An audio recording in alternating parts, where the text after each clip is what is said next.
So yeah, quick little talk about the overview. Now, this is my first talk at MacAd, 10 years in, first one. I haven't been 10 years in a row, I've been 3 years in a row, but I am slightly nervous, and I wasn't entirely sure how to present this, and I wrote all these notes, and I wrote a script, and then I tried to do it, and then I bored myself, so I was like, oh God, I'll just try and do it halfway between. So if you end up seeing me looking at my laptop, getting all my notes and preaching you to them from there, it's because I'm kind of running out of ideas of what to talk about, but I'll try and do my best to stay engaging.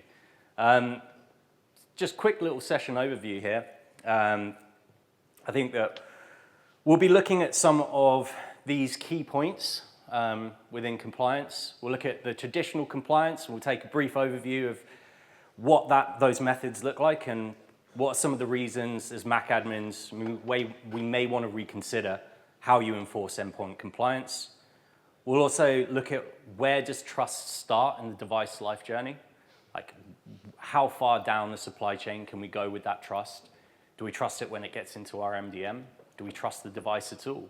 And once it's out there in the field, how can we trust that that device is who it says it is? And that's where we move into that cryptographic trust model. And we start looking at some of the technologies that are already out there that we can start going from best efforts of this looks like the device I think it is, into I know that that device is exactly who it says it is. And we'll look at the identity layer on top of that. We know exactly who's on that device and why I'm letting it into my network. And we'll take a look. I just feel like it wouldn't be a MacAd if we didn't talk about DDM. So we'll then look at a little bit of DDM over the top of that and how we can start moving some of our compliance into a more modern deployment. I feel like I'm doing all right so far. Traditional compliance challenges. So I think for a long time, the way that we checked macOS and iOS devices was built around sort of three familiar ideas. We take a periodic snapshot of what the device looks like, that typical MDM check-in. And we would treat that as being, we'd also think, oh, if it's on the corporate network, then that's a sign of trust. And we would use older certificate enrollment processes that were designed for a different era. And the challenge is the world's moved on, right? People work from everywhere and devices move between networks all day. Attackers have become very good at making something look legitimate, even when it's not. And that means our traditional signals can be misleading. So inventory reporting is a really good example of this. It's often delayed. We end up making decisions using yesterday's picture of the device and not what's true right now. And if we can't reliably prove that the device has not been tampered with, then some of what we're relying on can be faked. Network checks have a similar problem. Seeing a device on a Wi-Fi or a VPN used to feel reassuring, but network presence does not prove identity anymore. There is potential to imitate the right network conditions or present something that looks like a real device. And then there's certificate enrollment. The older approach can issue valid-looking credentials without a strong built-in link between the credentials and a genuine, healthy device. So you can end up with a trusted badge that was not issued with the level of assurance we now need. So as Apple devices become more central to how organizations run, these gaps create blind spots. And the direction of travel is clear. We need to start moving to trust based on proximity and periodic snapshots, to trust based on evidence, using hardware-backed signals that are harder to fake and easier to verify. Just going to have a sip of water, excuse me. So, I mentioned cryptographic trust. And where does this start? Any ideas? I think it should start at the boot of the device. So, who here knows anything about LLB? That's perfect, because that gives me something to talk about. That's brilliant. So, built into the Apple hardware is the low-level bootloader. And this is a way that Apple keeps tabs on the hardware in the device. So you can be sure that when a device boots, it is booting genuine Apple hardware, as well as we'll see, it verifies the OS.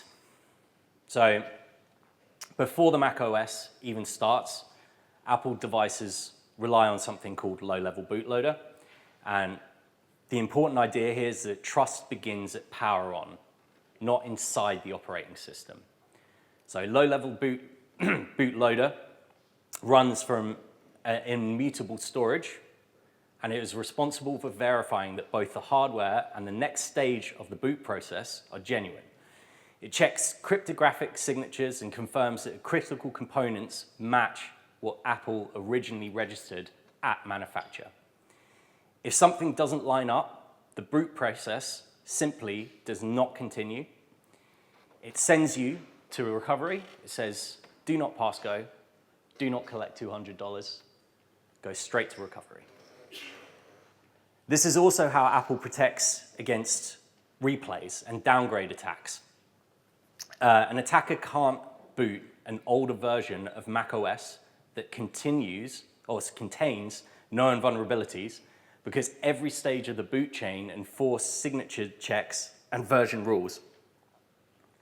Older and unauthorized operating systems are rejected before they even load.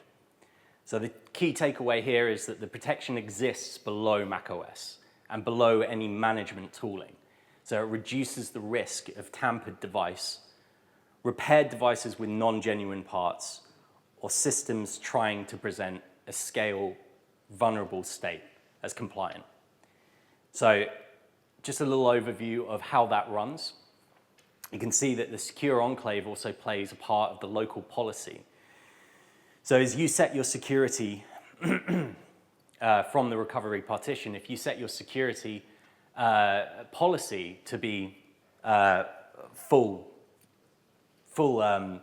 security, this can't be extracted because it's stored within the secure enclave, which means attackers can't use it to replay, to downgrade your security as part of the boot process. So you can always be sure that you're booting not only genuine hardware, but the security settings that you've configured.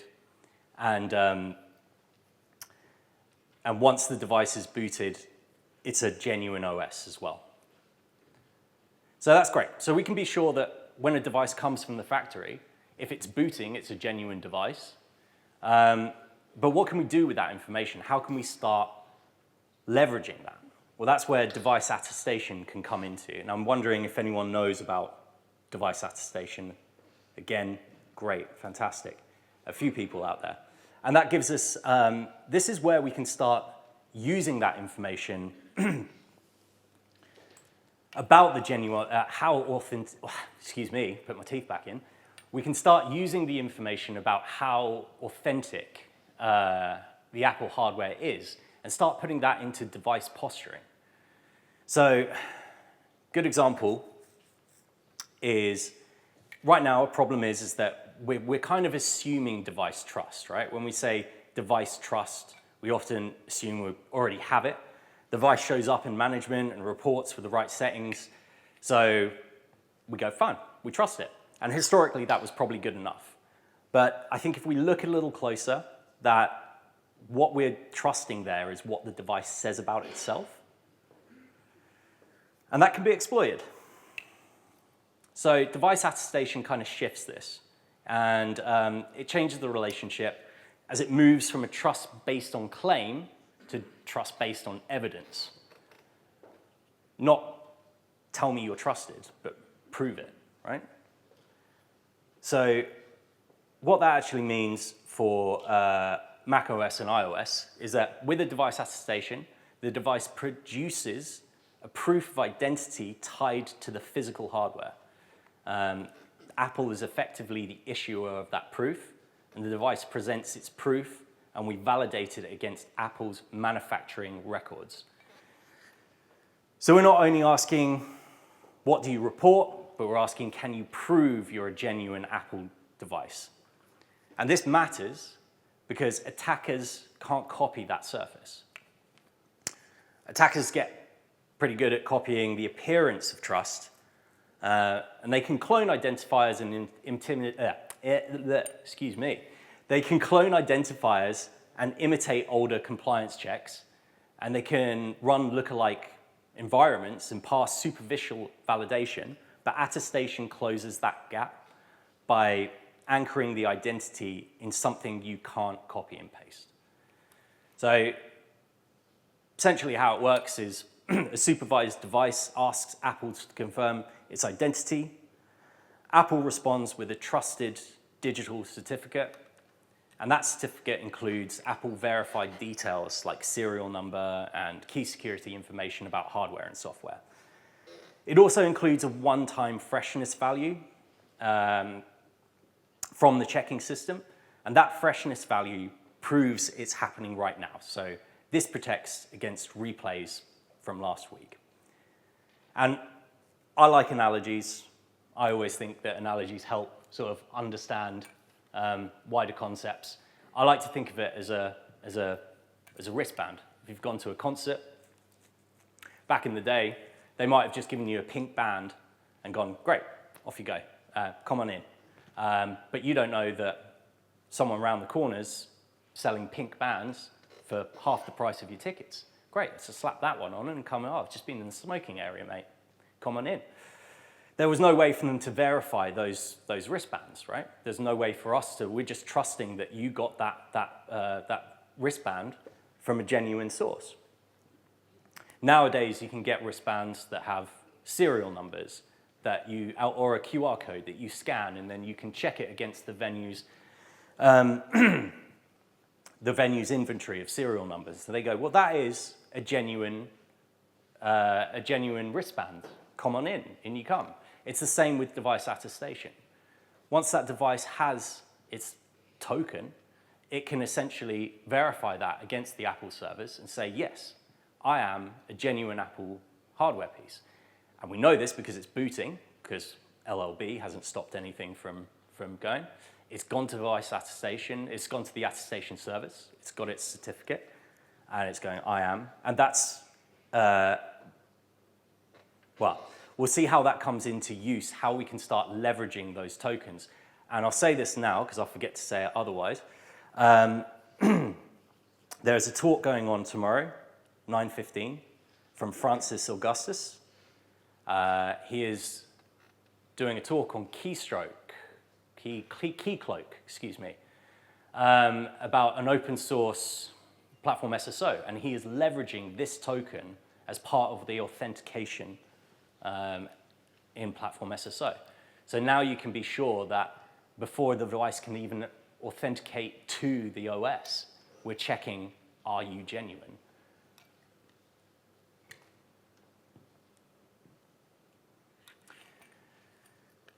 So other ways that we can start leveraging this attestation that the devices are using are Acme certificates. And I've asked it every slide, almost every slide, so I might as well ask it here. Who knows about automated certificate management enrollment, Acme certs?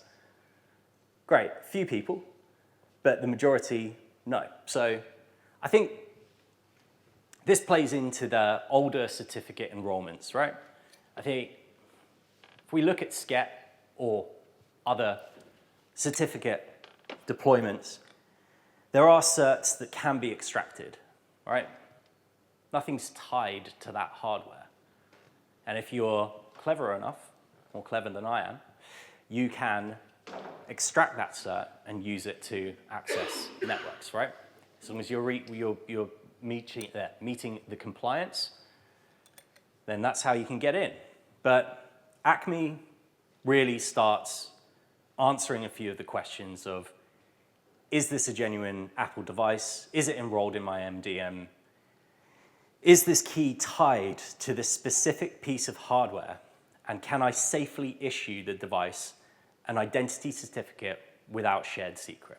And I think SCET may struggle to answer a few of those questions, but that's where Apple's Acme addresses these directly using attestation and hardware-bound keys. So, as I mentioned, we're kind of moving away from that legacy certificate enrollment. Legacy certs were designed in a different era. Predictable networks and lower focus on the enrollment journey as an attack surface. That's kind of an issue. And it often relies on shared secrets or simple challenges. So at a modern scale, that creates opportunities for the wrong credentials to be issued to the wrong place. And when that happens, we end up trusting a badge that was obtained too easily. And that's where Acme modernized certificate issuance and renewal comes in. And it essentially replaces the manual paperwork to automated rules based on issuance. It reduces one-off steps that people have to manage and protect, and it improves the renewal cycle, so certificates are less likely to expire unexpectedly. The practical outcome is it's way less maintenance and fewer weaker links to abuse. It's worth mentioning that it works by the device generates its own private key locally, and that's stored in the secure enclave. If the hardware binding is enabled. So crucially, that key never leaves that device.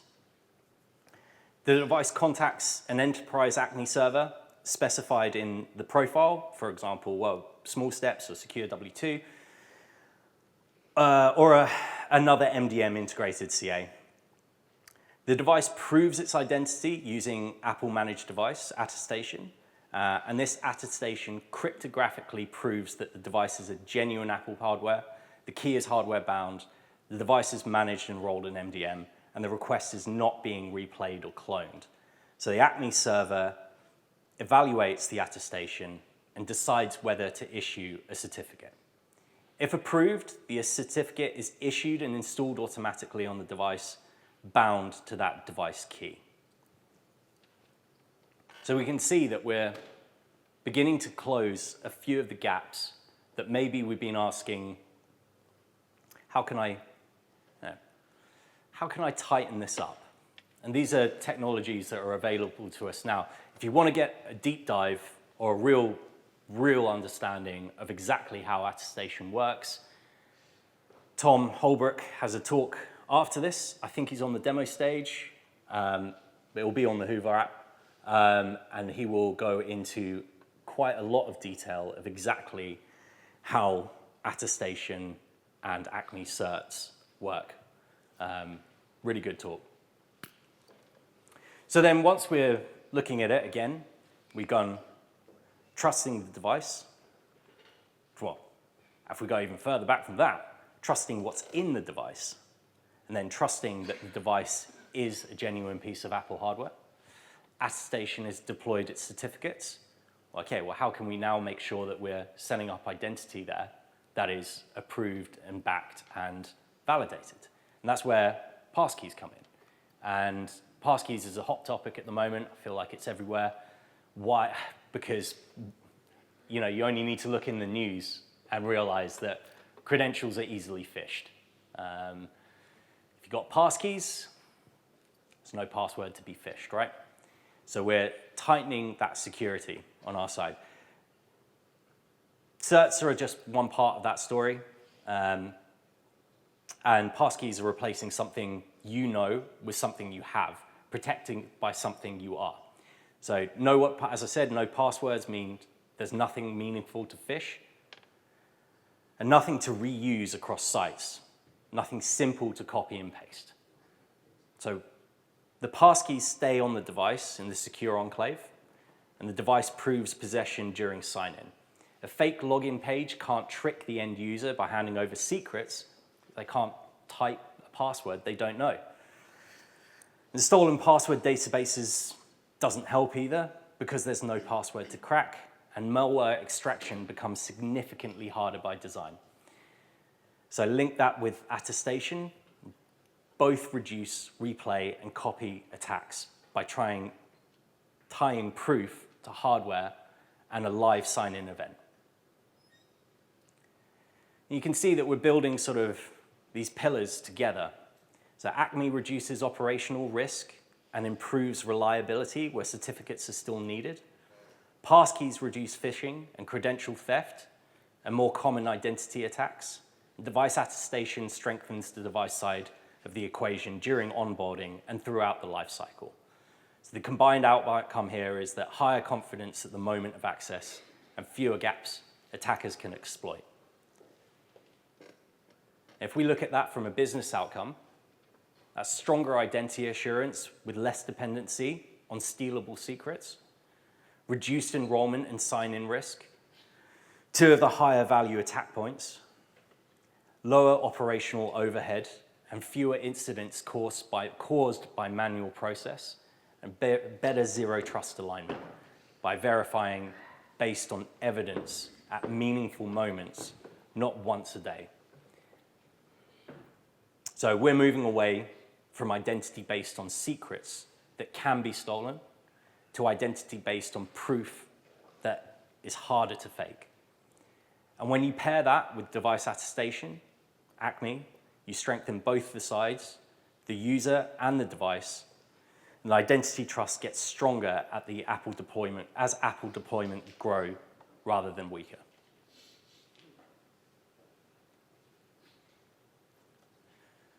So now we have this trusted platform.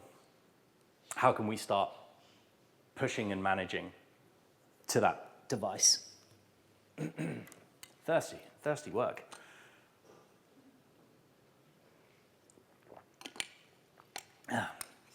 So I think as Mac admins, we're probably all familiar with the problem of scale. If you're managing Apple devices at scale, you will probably know this pattern that we set a policy, push a command, and then we wait. And sometimes results come back quickly, sometimes later. Devices are offline, asleep, or traveling, or in different networks, and our view of compliance is often lagging behind reality, right? So DDM is declarative device management. It's Apple's way of changing the model. Instead of the server constantly telling the device what to do, we tell the device what good looks like. And that device takes responsibility for getting there. It's less like a call center chasing updates, and it's more like setting a thermostat and letting the system keep itself on track, right? And why does this matter? This is about more timely, more reliable compliance. Traditional management can feel like sending requests and hoping they come back. DDM gives the device a clear set of expectations, and that device checks itself locally in real time. And it reports. It can report its changes as they happen, not when the server asks.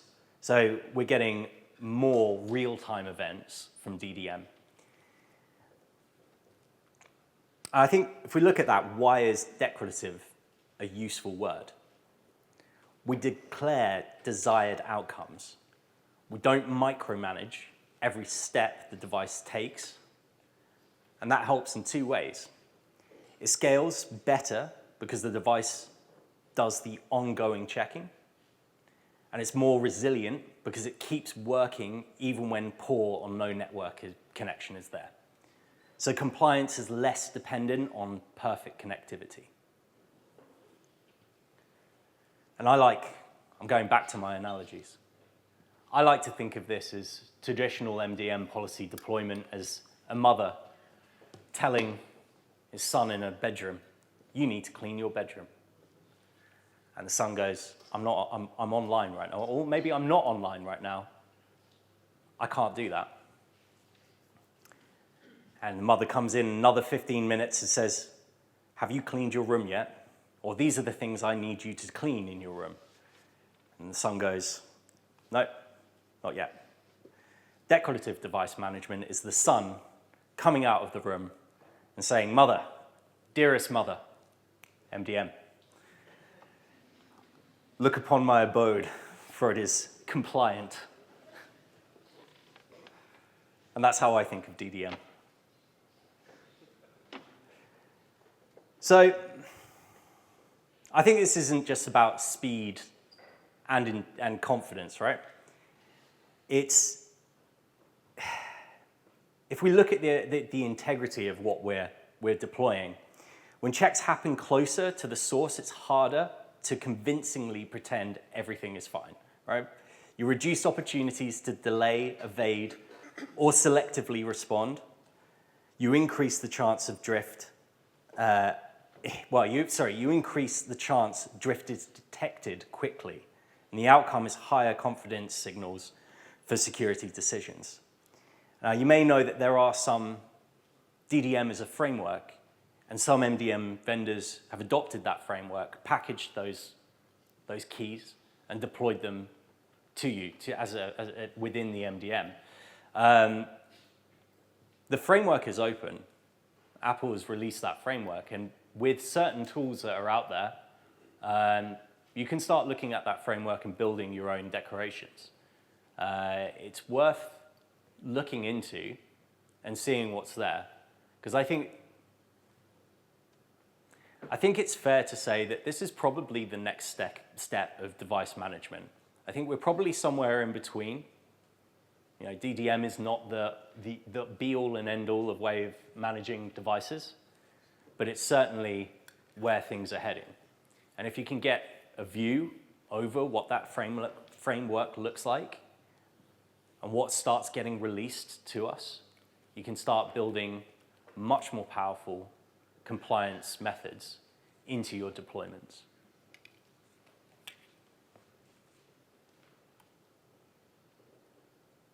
I feel like I've kind of already said all this. So yeah,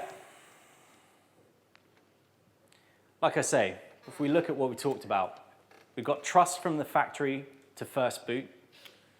Now, something I didn't mention, that Tom will bring up in his talk, I feel like I'm really plugging Tom's talk here, but he has a great slide about devices as they leave the factory. So Apple devices are X-rayed to make sure that there's no tampering that's happened at that manufacturing level. So each device is checked by the factory, so you can be sure that the device coming to you is not only booting, well, we know LLB is doing its job,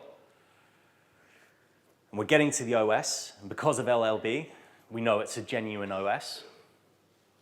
And then if we leverage hardware authenticity with device attestation, and go, well, that token is now checked. I can issue my certificate, my modern certificate workflow to that device. Once that's happened, I can start asking for pass keys to be set up on that device. And that identity is then tied to that device. And if we look at platform SSO as well, we can start integrating passkeys into the sign-in experience as well. So we've got a validated identity, a validated hardware piece, a validated certificate. And now if we start leveraging the declarative device management, we've got the suns coming out of the room and saying, I am compliant. And I think that's the modern overview, the modern deployments that we have out, well, we can start working towards and closing these gaps that traditional compliance deployments have maybe left open. That's the end of my talk. Thank you very much. We've got